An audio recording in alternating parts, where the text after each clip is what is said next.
What's going on, guys? It's Swimzyy here, and welcome back to a brand new Warframe video. Now, in this video, we're going to be looking at the Incarnon Angstrum.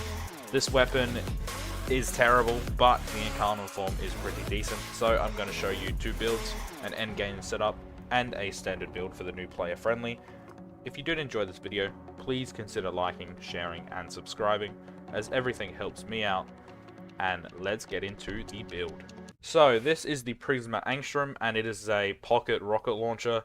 The standard form isn't good, so I'm just letting you know now. These builds are based on the Incarnon form itself. I would use the standard form only to get the Incarnon charge. It might be useful as well depending on what frame you're using, but it is not the best standard fire rate weapon. This is the endgame setup. Now I'm going to show you the endgame setup first, but during testing, I'm actually going to test the standard build, just so there's no confusion whatsoever, and you get to see the best build at the end. Now I do have a ribbon for this weapon. It is pretty decent. That is how I'm going to be doing most of my damage. I would not recommend getting a ribbon unless you really want to, or you like this weapon in general, but it is 156.9% critical damage, 260.9 critical chance, and negative 62.7 projectile speed. The projectile speed isn't an issue because I'm going to be using the Incarnon form instead of the standard form, but it is a little bit slow, so you have to get closer to kill these enemies pretty quickly. We have galvanized diffusion for that 110 multi-shot, and on kill plus 30% multi-shot for 20 seconds, stacks up to 4 times. Pistol pestilence and frostbite for that 60% toxin, 60% cold, and that 60% status either way to make viral. Then we have primed heated charge for 150% heat, but the arcane I'm using will boost this damage. Galvanized shot plus 80% status chance on kill, plus 40% direct damage per status type affecting the target for 14 seconds, stacks up to 3 times. Primed target cracker plus 100% critical damage. Primed pistol gambit plus 187 critical chance. And the arcane we are using is called Cascadia Flare. I have rank 5, so on heat status effect plus 12 damage for 10 seconds, stacks up to a whopping 480%. So we're going to be doing a ton of damage based on this mod right here. Moving over to the left hand side, we have critical chance at 153.4%. Critical multiplier 8.6 times, status 78%, dealing heat, blast, and viral for 2,331 damage. Moving on to the standard build, we have deep freeze for 90% cold, barrel diffusion for 120 multi-shot, target cracker for 60% critical damage, pathogen rounds for 90% toxin, creeping bullseye for that plus 200% critical chance, negative 20% fire rate, pistol pestilence for plus 60% toxin, plus 60% status chance, lethal torrent for that fire rate and multi-shot, and of course hornet strike for that base 220% damage. Now the stats are fairly different on this side. We have 84% critical chance, 3.8 times critical multiplier, 41.6% status, dealing no heat, just blast and viral. Now for this build, I'm going to run secondary merciless as the arcane. I've actually changed my mind since we're not doing heat damage, so we're going to use secondary merciless instead. On kill plus 30% damage for 4 seconds, stacks up to 12 times, plus 30% reload speed. With the builds out of the way, let's go on to Cavallero at the Zariman. Alright, so we add Cavallero and he evolves your Incarnon weapons as always. Now this weapon does have 5 former on it. I got a pretty decent ribbon, so that's why I went for a more former heavy build, but I reckon 3 or 4 should do just fine. This weapon's alternate fire is really good, but the standard original fire is pretty terrible, so I would only recommend using the Incarnon. Obviously for Evolution 1, play a solo mission with the weapon equipped, and you will gain the Incarnon form. Evolution 2, get 100 kills with the Incarnon form and you unlock these two choices. Haven Foray, increase damage by 50, with overshields increases damage by 50 again. Or Paladin Virtue, increases damage by 75, with energy max over 700, increases critical damage multiplier by 0.5 times. These two choices are pretty decent. I would actually go with Paladin Virtue over Haven Foray if I didn't have that Riven that did critical damage, but I do, so I'm only getting this plus 50 damage. If I had Overshield, I'd get an extra 50, but it is what it is. Evolution 3, moving on swiftly, we've got Swift Deliverance, plus 30% projectile speed, Rapid Reinforcement, plus 50% reload speed, or Hitman's Horde, increases ammo capacity to 9. Now, I recommend Hitman's Horde because this weapon doesn't come with a lot of ammo, and increasing ammo capacity for this weapon is crucial if you want to continue having ammo for the long term. But either one of these are still good to use. Projectile speed obviously helps with my Riven, but I'm fine without using it. And reload speed always helps, always useful, but I'd rather the increased ammo capacity. Moving on to the final evolution, Evolution 4. Critical Parallel increases base critical chance by 10%, increases critical damage multiplier by 0.2 times. Survivor's Edge increases critical chance and status chance by 6% each. Or Fatal Affliction, plus 40% direct damage per status type affecting the target. I went with Critical Parallel because I want a critical based build. So there we go guys, they are my choices that I chose for this weapon. Let's get on to the Simulacrum. Alright, so we're in the Simulacrum, and I'm using Mirage today. Now the first set of tests will be without abilities, and the next set will be with abilities, just so I can show you the total damage output with and without abilities. And this is the standard build, once again, just in case you guys need to equip all the mods. This is a standard build, so it's not going to do as well against the Steel Path enemies. This is just for the average new player friendly, but I might as well show this off anyway. We are versing 20 level 165 Steel Path Corrupted Bombard Eximus. This weapon's first fire is a rocket launcher. It's like a grenade launcher kinda.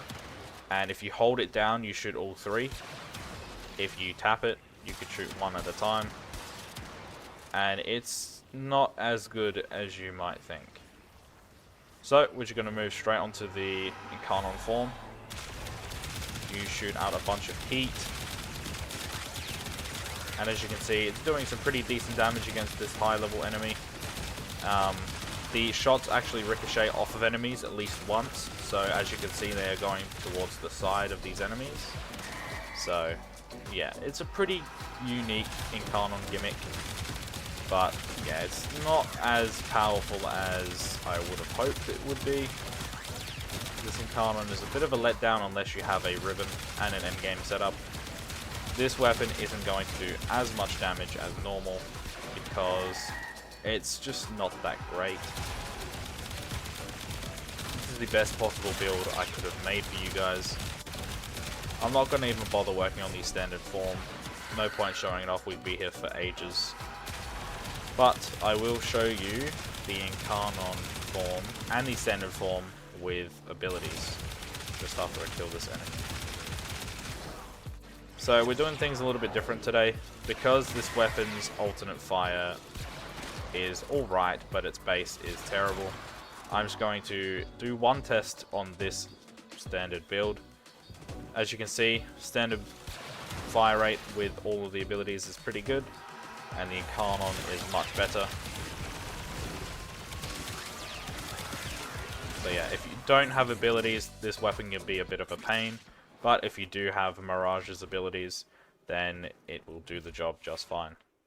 Moving on to the endgame setup, the one you've all been waiting for. This is the Riven once again, plus crit damage, plus critical chance, negative projectile speed, and it is pretty decent. I will show you right now. And that Cascadia Flare will give us bonus 420% heat. So it's going to be pretty nice. So this is the standard form. As you can see, we get orange crits as well. It does alright damage. I'm not going to say it does the best amount of damage possible. But as you can see, technically 4 shots and we've already killed an Eximus enemy. So if you really wanted to, you could use this standard form with this build if you have a Riven for it, but I still wouldn't recommend it. It's dealing a ton of damage though.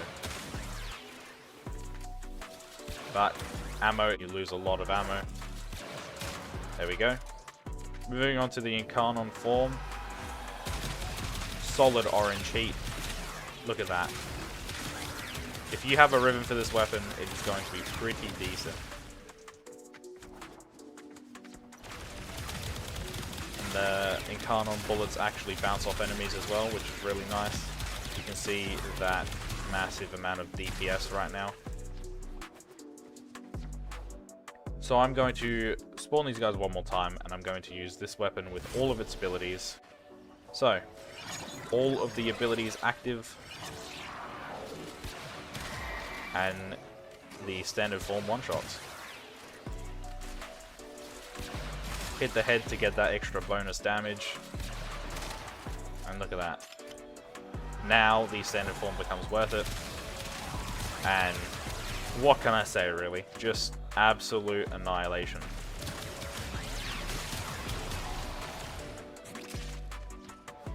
Way too good.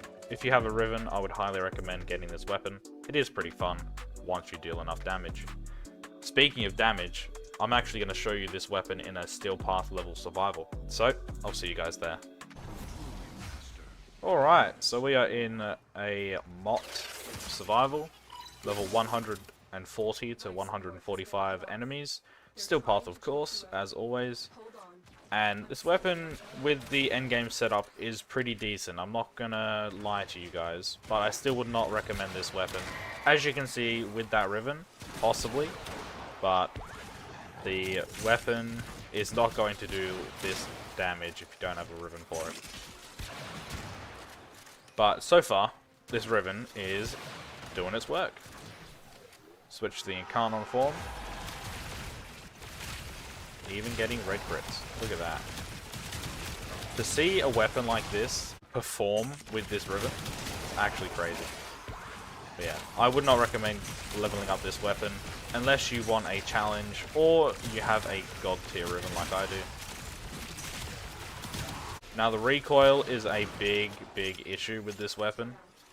And to charge the Incarnon bar, you actually have to hit the enemies with the rockets. You can't just shoot the floor. But apart from that, it is a pretty nice weapon. And yeah, this weapon definitely deserved an Incarnon form because I think no one uses it. I know I'm going to be using this weapon a lot more now because of the build and the overall damage output, as you guys can see. Let's see against a level 140 Xmas. Wow. Gonna die there. Nice. Alrighty guys, well we're at the end of the video. I hope you'll have enjoyed. If you did, please consider liking, sharing and subscribing, as everything helps me out. And I hope you've enjoyed this video. This weapon isn't that good, but I've managed to make it somewhat good. So, I'd give this weapon a solid B tier. It's a little high for this weapon, but that's just because of my build. This build overall does a ton of damage, that's why I've ranked it at a B tier. But it could possibly be C, maybe D tier. But the Incarnon form is actually very nice to use. I hope you guys have enjoyed, and I'll see you next time. It's been Swim, guys. Later.